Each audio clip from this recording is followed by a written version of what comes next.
लोग ना ऐसे ही होते हैं। अरे ये ना मेरे पर झूठा चोरी का आरोप लगा देगी और ये सुन के आप मुझे घर से बाहर निकाल दोगे और ये घर में नौकरी कर लेगी, है ना। इसकी बातों पे बिल्कुल विश्वास मत करो। ये तो शक्ल से मुझे चोर लग रही है और ये मेरे को चोर बता रही है। देख तेरा ना बहुत हो गया और मैं काफी देर से तेरे से पूछ भी रहा हूँ तो जो भी सच्चाई है मुझे बता दे, लेकिन तू बताने का नाम नहीं ले रहा है। अरे पूरे 5 साल से तू हमारे यहाँ काम कर रहा है, तुझे अपने बच्चे की तरह रखा है हमने, लेकिन तू जिस थाली में खाया तूने उसी में चेक किया। देख रहा हूँ तुझे ना बहुत देर हो गई है और जो भी तूने किया ना वो काफी गलत है। मैं तेरे से बोल रहा हूँ कि मुझे सारी बात बता दे। अगर तूने मुझे नहीं बताया ना तो तेरे लिए अच्छा नहीं होगा, लेकिन तू है कि तेरे को राजी राजी समझ के आता है। अब मैं ना पुलिस को बुलाता हूँ और पुलिस को बुलवाएगी कि आखिरकार बात क्या है। रुक तू अभी। साहब रुकिए, पुलिस को फोन करने की ना कोई जरूरत नहीं है। मैं आपको सारी बात बताता हूँ। ये आई थी घर पे और मेम साहब को पर्स देने के लिए। उसमें ना बहुत सारे पैसे थे और उनका ऑफिस का लैपटॉप भी था, पर इतने सारे पैसे देख के ना मेरे मन में लालच आ गया और वो लैपटॉप भी काफी महंगा था। तो मैंने सोचा इसे बेच के थोड़े बहुत पैसे कमा लूंगा, पर मुझे नहीं पता था ये दोबारा घर पे आ जाएगी और मेरी सारी प्रॉपर्टी खुल जाएगी। मैंने आपके आगे हाथ जोड़ता हूँ कि मेरी पहली और आखिरी गलती समझ के मुझे माफ कर दो। आगे से ना मैं ऐसी कभी गलती नहीं करूंगा, कसम खाता हूँ मैं। देख रामू मैंने तुझे बिल्कुल ही माफ नहीं करूंगा। अरे किस चीज की कमी छोड़ी थी हमने तेरे लिए? अरे जो अपने लिए लाते थे ना वो तेरे लिए लेकर आते थे, हम पूरा घर छोड़ के चले जाते थे, इसलिए सिर्फ तेरे भरोसे। हमें नहीं पता था कि तू ये सब करेगा हमारे घर में। अरे तो चोरी करने के लिए लग गया। अगर तो पैसों की जरूरत थी या फिर किसी चीज की जरूरत थी तो मुझे बताता, मैं तुझे लाके देता, लेकिन नहीं, तूने क्या उपाय ढूंढा कि मैं चोरी कर लेता हूँ, किसी को पता नहीं लगेगा। और तुझे पता है ये ना तुम्हारा पैसे देने के लिए आई थी ना, इसको मैंने भेजा था कि रामू की ना मुझे सच्चाई जाननी है, क्योंकि जब लैपटॉप का बैग देने आई थी ना तो मैंने यहाँ से तेरी सारी बात सुन ली थी। जो तू बोल रहा था कि मैं उनका बाबा नौकर उनके घर में काम करता हूँ और बाद में तूने वो लैपटॉप भी रख लिया और पैसे भी रख लिए और तूने मुझे कुछ बताया भी नहीं। तो फिर मैंने इसके साथ मिलकर प्लान बनाया और देख बाद में पैसे देने के लिए आई और तभी तूने मुझे पैसे नहीं दिए। मैंने प्यार से पूछा, लेकिन तुझे प्यार की बात समझ में क्या आती? जब मैंने चाटा मार के तुझे पुलिस की धमकी दी तूने कुछ सच्चाई बोल दी। जी देख रामू मैं तुझे बिल्कुल माफ नहीं करूंगा। मैं तुझे भगाऊंगा गाँव और तू गाँव में रहेगा। जब आ जाके पैसों को गोबर कंटे करेगा ना तब तेरी अकल ठिकाने आएगी कि मैंने साहब के घर में आके चोरी क्यों करी। अरे हमारे घर में एसी लग रहा है, खाने के लिए अच्छा अच्छा खाना है, लेकिन नहीं, तुझे ना गाँव में जाके गोबर डालना है। नहीं साहब आप ना ऐसा मत करो,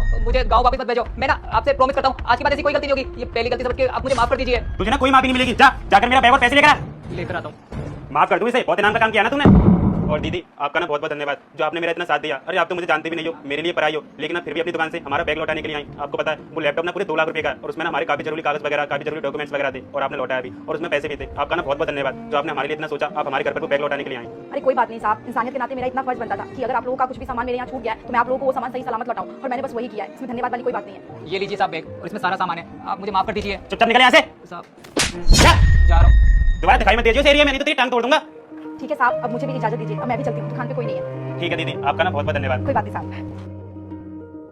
क्या रामू ने ये सब किया? अरे उसके ऊपर हम लोग कितना विश्वास करते थे, लेकिन वो इंसान तो विश्वास के लायक बिल्कुल भी नहीं निकला। हाँ भाभी इसीलिए ना मैंने उसे घर से बाहर निकाल दिया। अरे उस रामू ने हमारे साथ इतना गंदा किया। अरे हमारे घर में चोरी कर ली, हमने ना उसको अपनी फैमिली का हिस्सा बना था, लेकिन उसने क्या किया हमारे साथ? अरे धोखा दिया हमको। जब वो बेचारी पर्स वगैरह देने के लिए आई तो उसका हक बनता था कि वो आकर हमें बताए, हमें वो पर्स लौटाए, लेकिन उसने लौटाया तो नहीं बल्कि उसको अपने पास रख लिया। भैया जी आपने बिल्कुल सही किया, जो उसे घर से बाहर निकाल दिया। अरे ऐसे आदमियों के साथ ना ऐसा ही होना चाहिए। जब तक इन लोगों को सबक नहीं मिलता ना इनकी अकल ठिकाने नहीं आती है। मैं आज ये काम करूंगी, नया नौकर ढूंढूंगी, उसे काम पर रख लेंगे हम लोग। ठीक है भाभी, और अपना सारी बात छोड़िए क्योंकि बाहर से हारी तक आई होंगी। मैंने आपके लिए भी गर्मा गर्म चाय बना देता हूँ और आपका मूड भी फ्रेश हो जाएगा अदरक वाली, अभी लेकर आया।